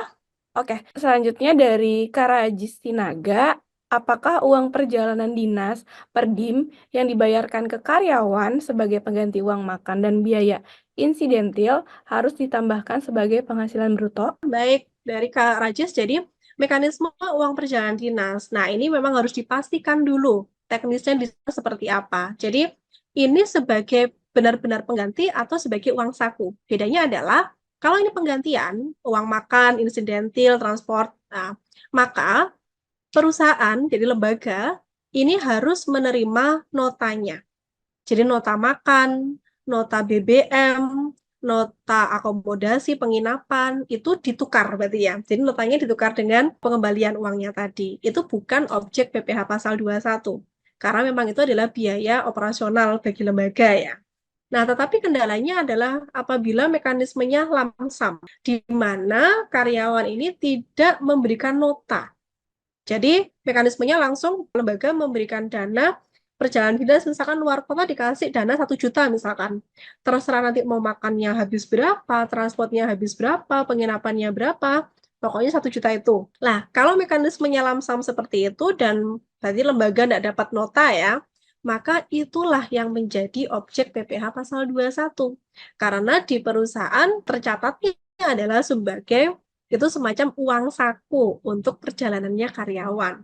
Beda kalau tadi ada nota, berarti itu adalah biaya operasional. Begitu, Kak Rajis. Baik, Kak Rajis, apakah sudah cukup atau mau open mic untuk menanggapi? Ya, cukup. Kasih, Mbak. Oke, bisa dilanjut, Bu Dewi? Ya, lanjut ya. Selanjutnya ada dari Dwi Premada. Kalau ada pendapatan rutin tapi nilainya berbeda setiap bulannya dan sudah masuk hitungan bruto, potongan pajak untuk hitungan di Desember jadi masuk hitungan bruto lagi. Apabila rembes itu diakui sebagai pendapatan, jadi masuk sebagai biaya yang dipotong pajak. Ya, baik. Jadi ini karyawan terima gaji setiap bulan, tapi nilainya beda ya. Kalau dia kategorinya adalah pegawai tetap, yang pasti kan gaji tetapnya sebesar gaji pokok ya. Bisa berbeda apabila ada mekanisme lain, misalkan lembur, insentif, begitu ya. Jadi, tidak apa-apa, nilainya setiap bulan itu berbeda karena ada tambahan tadi, penghasilan tidak teratur. Itu tetap nanti masuk kategori komponen penghasilan bruto dan memang itu harus diperhitungkan di PPh pasal 21-nya. Nah, kemudian untuk di Desember bagaimana? Iya, jadi Desember ini memang kita harus menghitung ulang. Jadi total penghasilan dari Januari sampai Desember itu berapa? Dan memang kita harus memisahkan ya kolomnya. Jadi kolomnya ini apa saja? Bisa kita cek berdasarkan bukti potong 1721A1. Jadi teman-teman terima ya bukti potong setiap tahun ya dari perusahaan. Nah, itu ada kategori, ada gaji pokoknya berapa, tunjangannya berapa, kemudian ada premi asuransinya berapa. Jadi sebaiknya nanti bagian pajak juga membuat kolom sesuai itu. Sehingga nanti memang di akhir tahun, di Desember, komponen penghasilan bruto harus dihitung ulang di Desember. Ya. Kemudian reimburse. Nah, tadi kalau mekanismenya reimburse berarti karyawan tukar nota ya. Jadi ada notanya, bukan hanya kwitansi atas nama karyawan itu boleh menjadi beban, maksudnya tidak menambah ke penghasilan bruto. Beda kalau mekanismenya lamsam di mana tidak ada nota, hanya ya udah ini uang saku. Itu yang menambah ke penghasilan brutonya. Begitu, Kak Dwi? Baik, Mbak Dwi, apakah Oke, Mbak. cukup? Oke. Cukup. Ya, Selanjutnya dari Ismail LTKL, bagaimana jika konsultan yang dikontrak selama 1 tahun, apakah masuk ke dalam kelompok bukan pegawai atau pegawai tidak tetap? Jika pegawai tidak tetap, apakah harus menggunakan metode tarif TER bulanan? Oke, baik. Nah, ini sebenarnya kita tadi belum sampai ke pegawai tidak tetap ya sebenarnya ya. Kita tadi masih bahas di pegawai tetap. Oke, jadi begini. Konsultan ini seharusnya dia masuk kategori tenaga ahli. Nah, sebenarnya di materi yang berikutnya ya. Masuknya adalah kategori tenaga ahli, yaitu masuk ke bukan pegawai ya, Kak ya. Jadi bukan di pegawai tidak tetap. Jadi masuknya di bukan pegawai. Nanti kita bahas ya, kategori bukan pegawai itu apa saja. Nah, cuma bedanya begini, Kak. Konsultankah dia itu ya hanya memberikan jasa konsultasi, tetapi tidak wajib di kantor setiap hari, tidak wajib absen, kayaknya gitu ya. Karena konsultan. Jadi, meskipun di kontraknya 1 tahun, 2 tahun, tetap masuknya kategori tenaga ahli, bukan pegawai. Jadi, masuknya di sini. Tidak menggunakan TER bulanan, tetapi menghitungnya dari penghasilan brutonya berapa dikali 50% dikali tarif pasal 17. Jadi tidak menggunakan kategori pegawai tetap. Nah, bisa menjadi kategori pegawai tetap apabila memang dia pegawai tetap. Jadi meskipun dia, oh ini konsultan kok, tapi dia pegawai kita. Jadi dia tiap hari masuk, tiap hari absen. Nah, jadi bukan yang hanya datang untuk memberikan jasa konsultasi beberapa jam itu, bukan. Seperti itu, Kak Ismail. Baik, Oke, terima kasih Bu Dewi. Ya, baik, bisa dipahami ya. Oke, baik. Mungkin saya lanjut dulu ya, sambil nanti kalau ada yang didiskusikan bisa via chat room dulu. Oke. Nah, ini ya yang bukan pegawai ya. Jadi bukan pegawai itu dibedakan menjadi 2 jenis. Yang pertama tenaga ahli dan selain tenaga ahli yang ini. Nah, tenaga ahli itu dia ada pengacara, akuntan, arsitek, dokter, konsultan, notaris, PPAT, penilai, dan aktuaris. Ini masuk kategori tenaga ahli. Bedanya apa sih dengan yang bukan tenaga ahli? Kan cara ngitung pajaknya sama semua ini. Cara ngitungnya dari penghasilan bruto dikali 50% kali tarif pasal 17. Bedanya nanti hanya di kode bukti potongnya saja, ya. Gitu. Jadi kalau dia misalkan dia akuntan nih begitu. Dia di-hire untuk menjadi akuntan, tetapi dia bukan karyawan tetap, ya berarti masuk ke bukan pegawai. Tapi kalau dia ada pengalaman akuntan, kemudian dia melamar sebagai karyawan tetap, nah dia dikontrak 1 tahun, nah itu masuk ke kategori pegawai tetap. Begitu ya. Nah, ini rumus perhitungannya. Jadi ini kalau aturan lama ya, kalau aturan lama itu ada pengurang PTKP dan dihitungnya kumulatif. Tapi kalau sekarang dengan aturan yang baru, kembali lagi lebih sederhana, di mana tidak menghitung bulan sebelumnya. Kalau aturan yang lama itu kita harus ada kertas kerjanya 1 orang, bukan pegawai ini, dari Januari sampai Desember dapat honor berapa. Itu harus dijumlahkan dulu supaya tahu dia masuk ke lapisan yang keberapa, kena tarif yang berapa persen. Tapi kalau yang sekarang udah nggak perlu ngecek bulan-bulan sebelumnya dapat berapa, hanya bulan itu saja. Dapatnya berapa, langsung kali 50% kalikan tarif progresif. Ini saya contohkan ya. Ini yang aturan lama. Aturan lama, jadi dari gajinya dia berapa tiap bulan, kalikan 50% dulu, dan di sini dihitung, kita harus menghitung kumulatifnya berapa sih dari Januari sampai Desember. Kenapa? Karena di kondisi kumulatifnya sudah melebihi 60 juta, maka tarifnya kena yang 15%. Nah, ini yang membedakan ya. Sehingga di bulan Juli tarifnya lebih tinggi. Meskipun gajinya tetap, tapi karena secara akumulasi sudah melebihi 60 juta, maka tarifnya lebih tinggi, PPh-nya juga lebih tinggi. Total PPh 21-nya setahun 12 juta. Ini aturan lama. Aturan baru lebih sederhana, kolom kumulatifnya dihapus, sehingga nggak memperdulikan bulan sebelumnya udah dapat berapa. Yang penting bulan ini. Nah, jadi nggak memperhitungkan kumulatif, yang penting di bulan ini tidak melebihi 60 juta, ini kan 10 juta semua ya, ya langsung dikali 5%. Beda kalau di bulan itu ternyata dapat honornya 200 juta begitu. 200 juta kali 50% kan 100 juta. Berarti yang 60 juta kena 5%, 40 juta kena 15%. Kalau ini hanya melihat bulan itu berapa. Sehingga secara PPh pasal 21 yang dipotong lebih kecil. Jadi PPh pasal 21-nya lebih kecil dibandingkan kalau aturan lama. Tetapi ini bagi perusahaan pemberi kerjanya ya. Bagi si tenaga ahlinya, kalau nanti dia menghitung pajak di akhir tahun, tetap menggunakan tarif pasal 17. Jadi PPh terutangnya sama aja aturan lama dengan aturan yang baru. Ini hanya mekanisme pemotongan PPh pasal 21-nya saja. Jadi kalau perusahaan motongnya lebih kecil, berarti kewajiban kurang bayarnya pribadi di akhir tahun itu yang besar. Kalau sebelumnya dipotongnya lebih besar, maka di pribadinya nanti kurang bayarnya tinggal sedikit. Bedanya gitu. Ya. Kemudian tadi kalau ada peserta kegiatan, nah ini kalau di luar karyawan tetap, terima hadiah, uang saku, langsung tarif pasal 17 kali penghasilan. Kalau ini sepertinya nggak ada ya, Dewan Komisaris Pengawas. Oke, itu PPh pasal 21. Sambil saya lanjut dulu, sepertinya belum ada pertanyaan. Ini PPh pasal 23.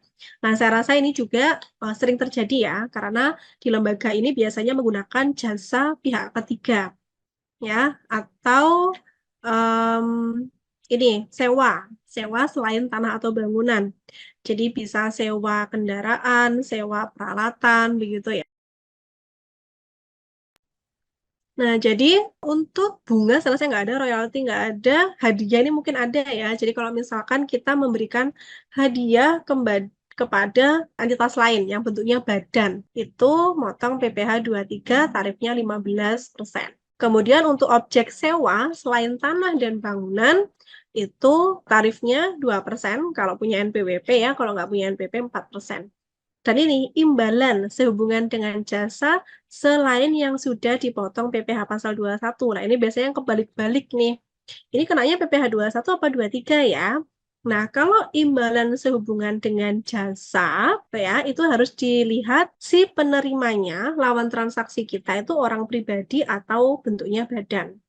Kalau wajib pajaknya orang pribadi, maka kenanya PPh pasal 21, masuk kategori ke bukan pegawai tadi. Tapi kalau yang memberikan jasa ini wajib pajak badan, maka kenanya PPh pasal 23. Nanti harus hati-hati ya. Nah, ini ada rasumnya nih. Royalti kayaknya nggak ada ya. Nah, ini yang paling banyak biasanya sewa dan jasa. Ini harus hati-hati. Sewa selain tanah dan bangunan, baik orang pribadi maupun ke badan, tetap pajaknya pasal 23. Nah, ini yang kadang membingungkan. Loh kan kita sewanya ke orang pribadi, harusnya kena PPh 21. Nah, itu yang kadang bingung gitu ya. Kalau transaksinya sewa, pasti PPh 23, baik pribadi maupun badan. Nah, beda dengan jasa. Kalau transaksinya jasa, dilihat dulu. Transaksinya ke orang pribadi, itu berarti kenanya PPh 21. Kalau transaksinya ke wajib pajak badan, kenanya PPh 23. Tarifnya kan berbeda ya. Kode objek pajaknya juga beda. Nah, kalau bunga, nah itu juga tidak melihat orang pribadi maupun badan, semua kena PPh 23. Kalau hadiah, tadi ada hadiah uang saku, dilihat dulu. Kalau diberikan kepada badan, kena PPh 23. Kalau ke orang pribadi, kenanya PPh pasal 21. Nah, ini yang kebanyakan saya sewa dan jasa ini kalau saya lihat ya di beberapa yayasan. Jadi harus diperhatikan. Biasanya yang banyak kebalik di sini. Ini untuk PPh pasal 23, kemudian 4 ayat 2. 4 ayat 2 ini banyak ya objeknya sebenarnya. Cuma kalau saya lihat di yayasan sepertinya tidak terlalu banyak objeknya. Mungkin yang sering terjadi yang ini nomor 1 dan nomor 2 biasanya. Nomor 1 ini apabila kita menyewa tanah atau bangunan. Jadi kalau yang di PPh 23 tadi sewanya selain tanah bangunan, kendaraan, inventaris, komputer gitu. Kalau sewanya tanah bangunan, objeknya 4 ayat 2, 10%. Kemudian jasa konstruksi. Nah, jasa konstruksi ini apabila lembaganya punya aset ya biasanya. Jadi kalau mendirikan suatu bangunan pakai jasa pihak ketiga lembaga kontraktor. Nah, itu nanti kita juga harus motong PPh pasal 4 ayat 2. Kalau ini pengalihan hak atas tanah bangunan ini saya rasa nggak ada ya jual aset ya. Dia undian ini kalau ada kegiatan kemudian lembaga ini mengadakan itu ya, mengundi hadiah, jadi bukan berdasarkan perlombaan, tapi diundi aja sih mitra kita gitu, siapa yang dapat hadiah, itu motongnya PPh 4 ayat 2, 25%. Kemudian, nah ini, pembelian barang atau jasa dari wajib pajak dengan peredaran bruto tertentu. Nah ini PP 23, 0,5% dari omset. Peredaran bruto tertentu itu apa? Ini kalau wajib lawan transaksi kita, wajib pajaknya punya surat keterangan.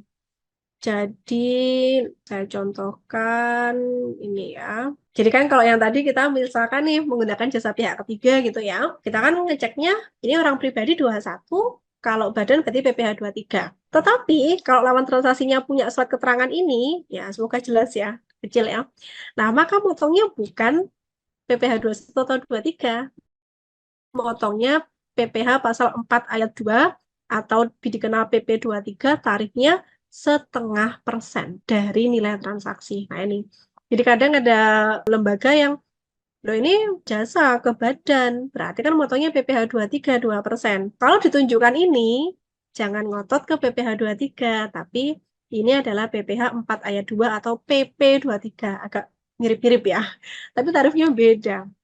Jenis setorannya juga beda. Nah, itu yang memang agak banyak ya. Jadi mungkin teman-teman di sini belum ada transaksi ini juga ya. Tapi kalau nanti suatu saat ada transaksi seperti inilah, ini ada beda. Ada PPh 21, 23, dan 4 ayat 2. Oke ya. Kemudian tadi selain itu ada sewa. Kalau sewa saya rasa sudah sering ya kayaknya ya. Sewa tanah bangunan, transaksi ini berarti kita harus motong PPh 4 ayat 2, 10%. Kemudian ini kalau menggunakan jasa kontraktor ya, kalau kita ternyata asetnya nggak sewa, tapi mau bangun sendiri gitu. Nah ini kalau kita menggunakan kontraktor, maka kita juga harus motong PPh 4 ayat 2. Tarifnya macam-macam.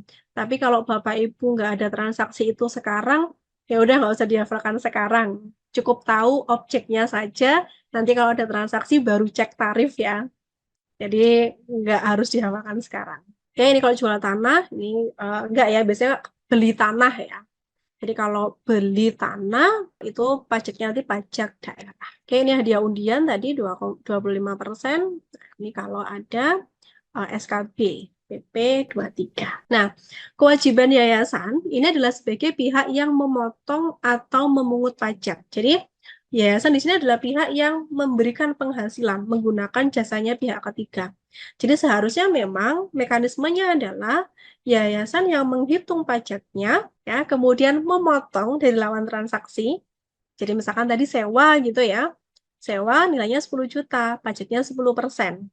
Sehingga yayasan atau perkumpulan di sini membayar kepada pihak yang menyewakan itu hanya 9 juta. 10 juta dikurangi 1 juta.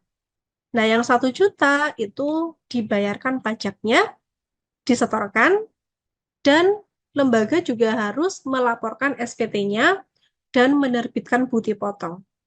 Jadi bukti potong ini nanti juga harus diserahkan ke lawan transaksi, bukti bahwa dipotong 1 juta tadi itu sudah disetorkan ke negara, bukan dipotong kemudian menjadi haknya yayasan, begitu.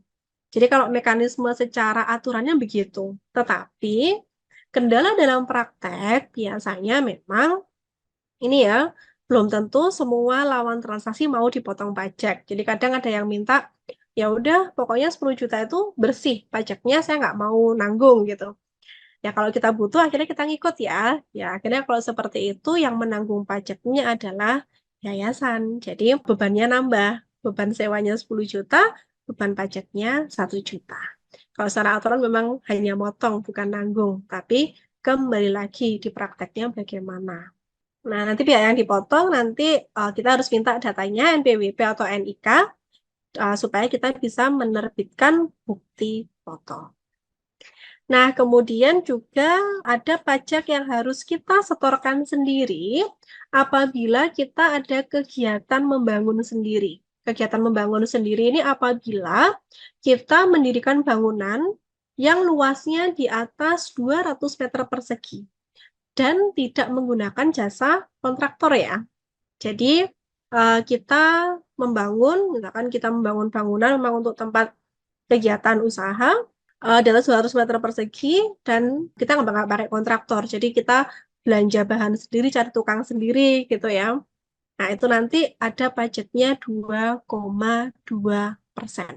2,2% dari ini ya, 20% kali tarif PPN kali DPP. Jadi 20% kali tarif PPN kan 11% menjadi 2,2% dari total pembangunan berapa.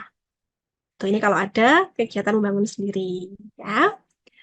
Oke, ini nanti ketentuan kita ngisi SSP-nya ya. Jadi kita nanti setornya tetap menggunakan kode. Oke, nah kewajiban pajak kita tadi karena kita sebagai pihak yang memberikan penghasilan, kita yang harus menghitung, motong, setor, dan lapor. Kita punya kewajiban untuk ini ya, menerbitkan bukti potong. Untuk SPT unifikasi, itu di pasal 4 ayat 2 dan pasal 23 ya, yang paling banyak ya. 15, 22, 26 ini kalau di yayasan saya rasa nggak ada ya. Nah, itu masuk ke SPT unifikasi. Jadi semua di DJP online. Untuk PPh pasal 21 sekarang sudah ada aplikasinya juga ya, menggunakan e-bookpot PPh pasal 21. Dan saya rasa Bapak Ibu sudah praktek juga ya. Nanti saya ada simulasinya. Mungkin kalau kemarin ada yang belum berpraktek, nanti bisa dilihat dari slide PowerPoint ini ya. Kemudian SPT PPN ini apabila ternyata lembaga nirlabanya ini sudah PKP. Ya, jadi kalau pendapatannya sudah lebih dari 4,8 miliar setahun, bisa daftar PKP dan nanti harus lapor SPT PPN. Nah, tetapi memang ini mendapatkan fasilitas pembebasan PPN. Jadi untuk lembaga sosial itu PPN-nya dibebaskan.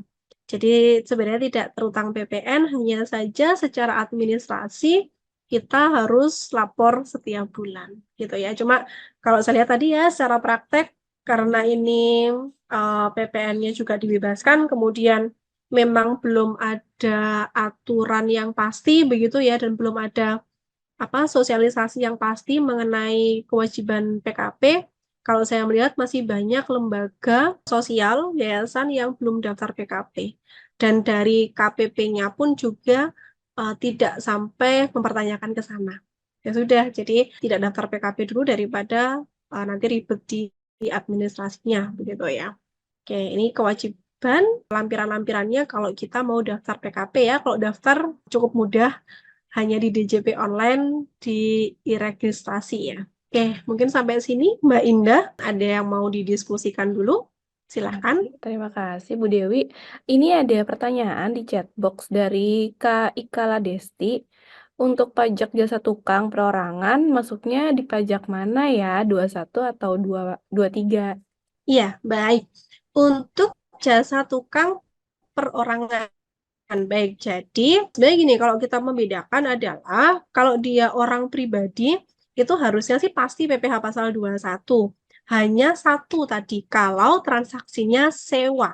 Sewa selain tanah dan bangunan, itu PPh-nya pasal 23 meskipun orang pribadi.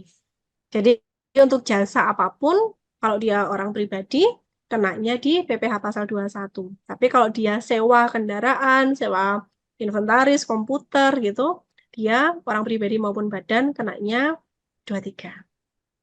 Gitu Mbak untuk Dewi, membedakannya. Ya, boleh saya ada pertanyaan tambahan. Jadi kalau kita sewa kendaraan, tapi dengan supirnya gitu loh. Ini kan biasanya kan seperti itu gitu ya. Nah, apakah lebih condong PPh 21 atau 23 ya? baik. Jadi begini, memang kalau seperti itu harusnya sih ada dua transaksi ya Pak ya. Cuma yang pertama pajak itu melihatnya adalah dari segi keterangan di invoice atau kwitansi begitu ya. Keterangannya apa? Kalau keterangannya sewa, ya berarti seharusnya itu adalah sewa kendaraan. Dan kalau kita mengakuinya itu misalkan kita hanya menyewa sopirnya, nah kendaraannya punya siapa? Sedangkan di neraca kita tidak punya aset kendaraan, begitu Pak. Jadi memang wajarnya ya diakui sewa, kecuali kalau misalkan di invoice-nya itu bisa dirinci. Sewanya berapa, kemudian sopirnya berapa. Untuk sopir bisa tidak kena pajak sewa, masuknya masuk ke tenaga lepas tadi, karena dia kerjanya kan sesuai kebutuhan, nggak kena pajak apabila di bawah 450.000 sehari. Cuma kalau dalam praktek saya melihatnya sih, ya itu udah include sewa gitu, tidak dirinci. Kadang sih seperti itu. Jadi ya diakuinya lebih ke sewa memang gitu ya. Oke, baik. Makasih Mbak Dewi. Ya, baik, terima kasih. Nah, yang saya sampaikan ini memang berdasarkan aturan ya, teman-teman ya.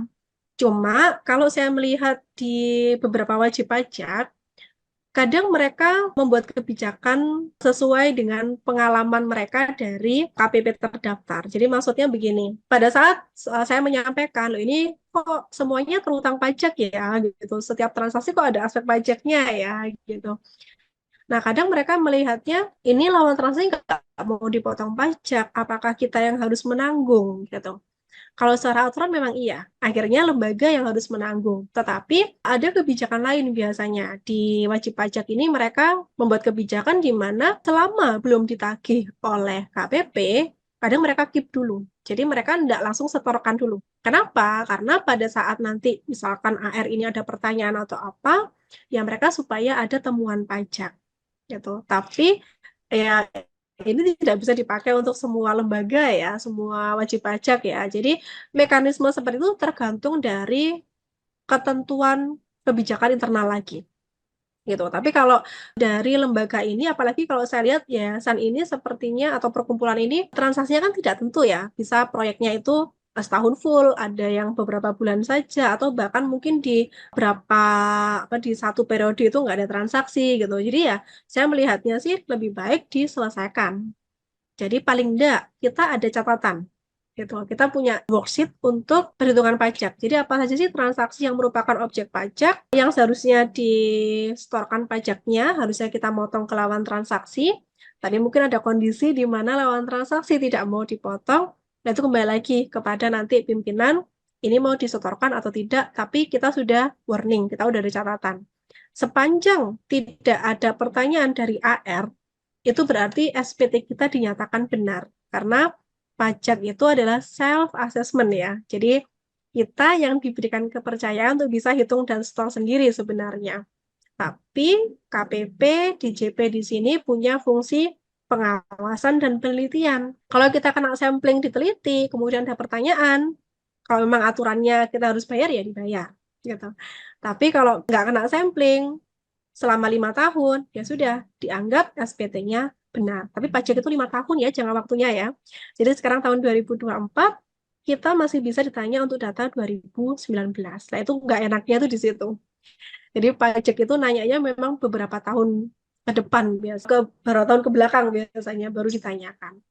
Gitu. Jadi makanya worksheet-nya kalau bisa sih ada gitu ya. Dan memang kalau bisa sih ada dana cadangan tadi. Jadi kita sudah memperhitungkan kalau memang nggak dibayar sekarang ya udah cadangan dulu aja karena biasanya nggak pernah ditanya kok gitu. Ya itu monggo kembali lagi tapi ini adalah aturan sesuai ketentuan. Begitu.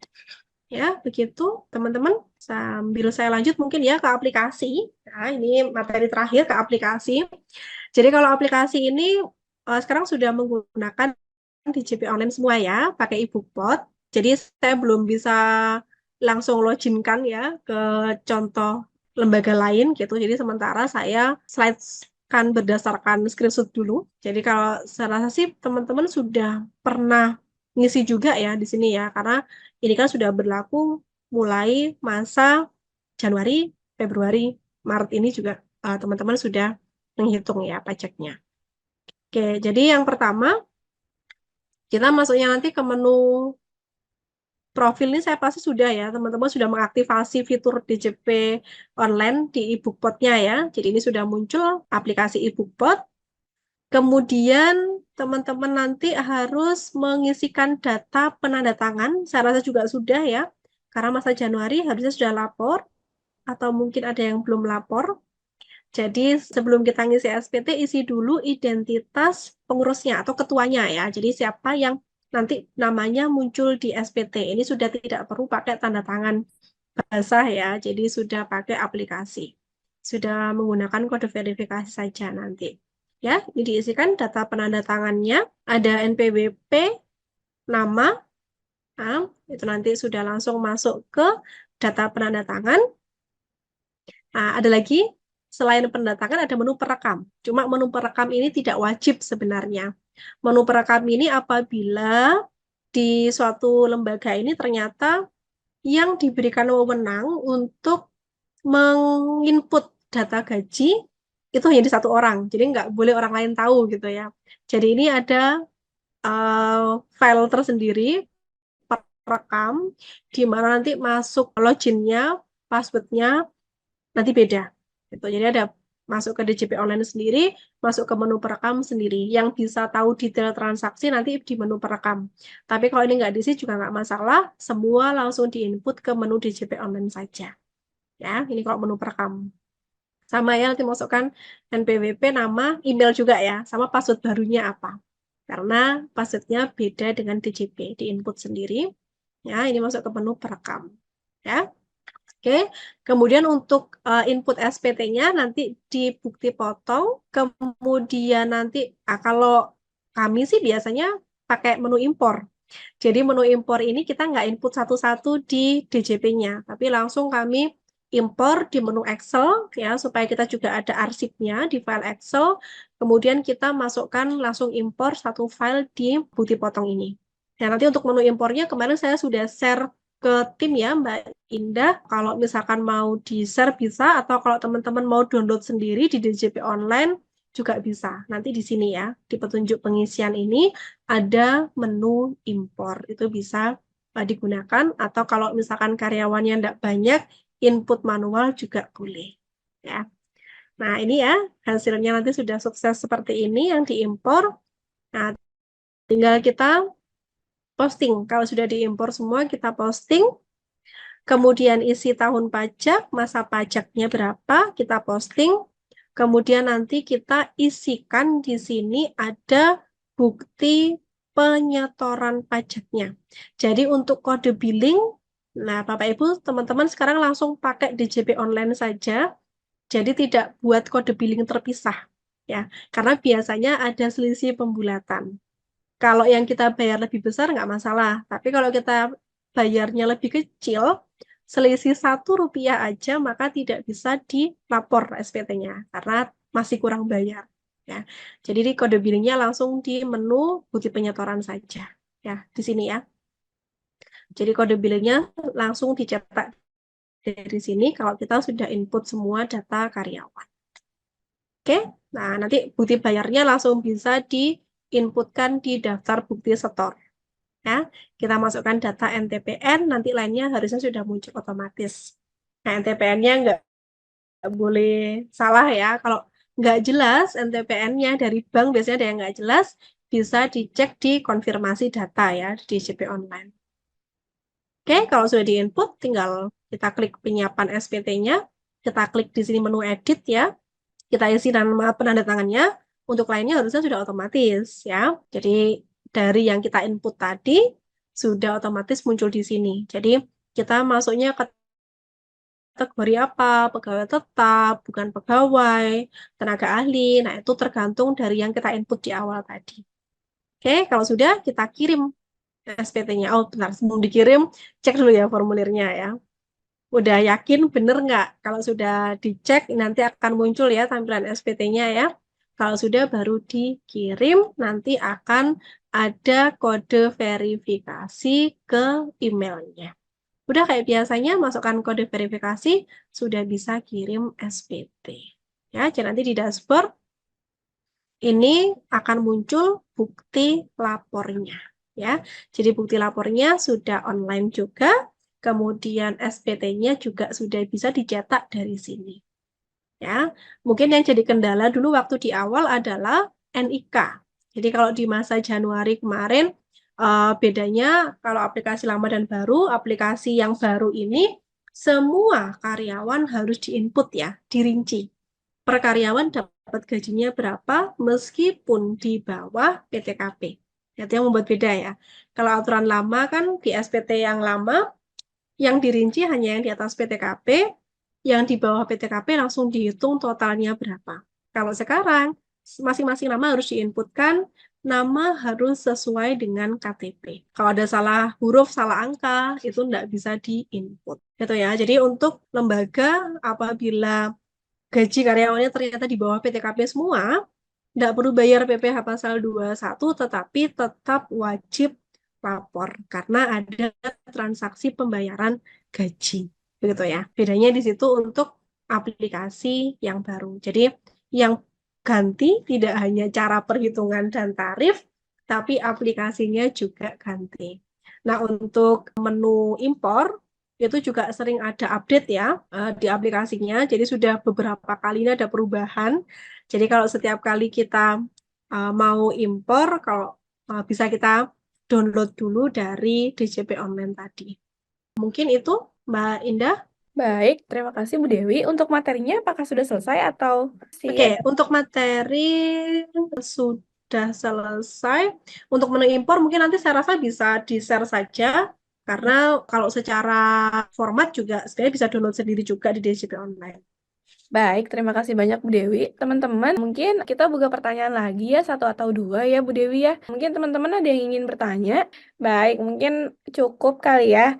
Sebelum ditutup, mungkin Bu Dewi, mungkin ada closing statement-nya dari Bu Dewi atau Mas David?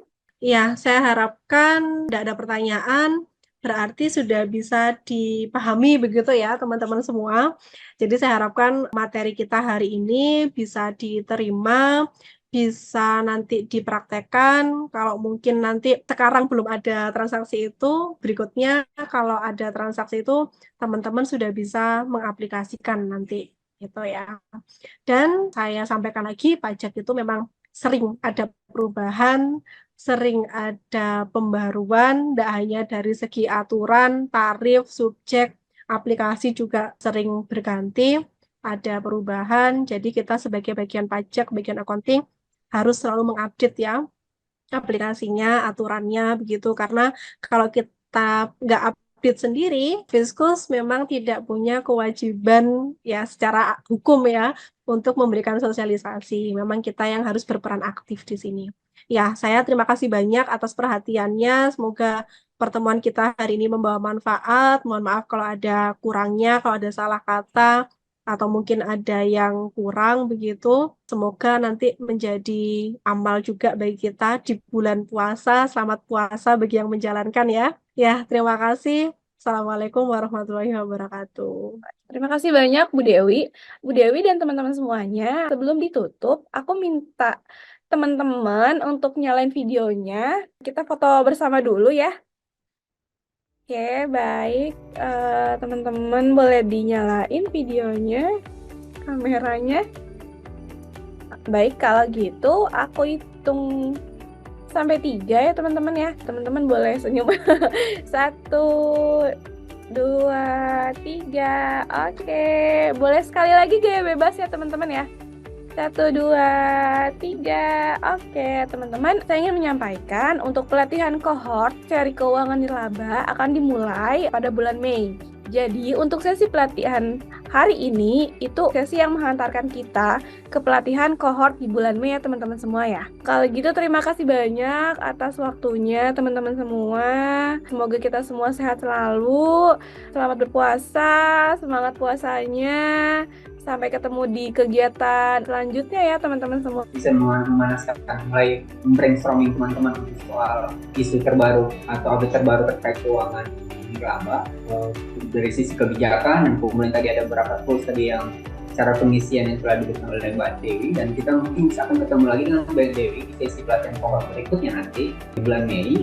Tunggu saja kabar dari teman-teman Darmadani untuk update informasinya, dan sampai jumpa. Selamat beraktivitas kembali. Terima kasih Mbak Dewi telah mengisi hari ini.